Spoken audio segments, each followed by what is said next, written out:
நல்லா சாப்பிட்டு சாப்பிட்டு தூங்கி ரெஸ்ட் எடுத்து வெயிட் போட்டாச்சு. இப்போ அதை கரைக்க ஆரம்பிப்போமா? Hi, welcome to day 2 of me versus me 2.0. நேத்து என்னோட செக்லிஸ்ட் பத்தி சொல்லியிருந்தேன். இன்னைக்கு என்னோட கோல்ஸ் பத்தி சொல்ல போறேன்.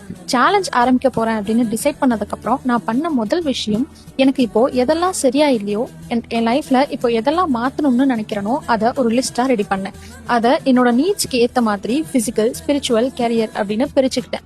இப்படி பண்ணதால நான் ஸ்பெசிஃபிக்கா எதுல டார்கெட் பண்ணும் அப்படின்னு என்னால ஈஸியா ஐடென்டிஃபை பண்ண முடிஞ்சது. ஸோ அதுக்கு ஏத்த மாதிரி நான் என்னோட ரொட்டீனை ரெடி பண்ணிட்டேன். இந்த ஐடியாவை யூஸ் பண்ணதால என்னோட டேல நான் எதுக்கு ஃபர்ஸ்ட் ப்ரியாரிட்டி கொடுக்கணும்னு டிசைட் பண்றதுக்கும் கோல் செட் பண்றதுக்கும் எனக்கு ரொம்ப ஹெல்ப்ஃபுல்லா இருந்தது. நீங்களும் ஏதாவது ஒரு விஷயம் பண்ணணும்னு நினைக்கிறீங்க, ஆனா அது எங்க இருந்து ஸ்டார்ட் பண்றதுன்னு தெரியலன்னா ஃபர்ஸ்ட் உங்க கோல்ஸை செட் பண்ணுங்க. அப்புறம் ஐடியாஸ் தானா உதிக்கும். இப்போ கமிங் டு தி சேலஞ்ச், இன்னைக்கு டேவும் சூப்பராகவே போச்சு. பிசிக்கல் அண்ட் ஸ்பிரிச்சுவல் ஹேபிட்ஸ்லாம் நல்லா போச்சு. வேலையா கொஞ்சம் வெளியில போனதால வாக்கிங் மட்டும் இன்னைக்கு கொஞ்சம் கம்மியா தான் பண்ண முடிஞ்சது. அப்புறம் இன்னைக்கோட செக்லிஸ்ட் ஃபினிஷ் பண்ணிட்டு நாளைக்கு டேவை பிளான் பண்ணிட்டு தூங்க போயிட்டேன். அவ்வளவுதான். நன்றி.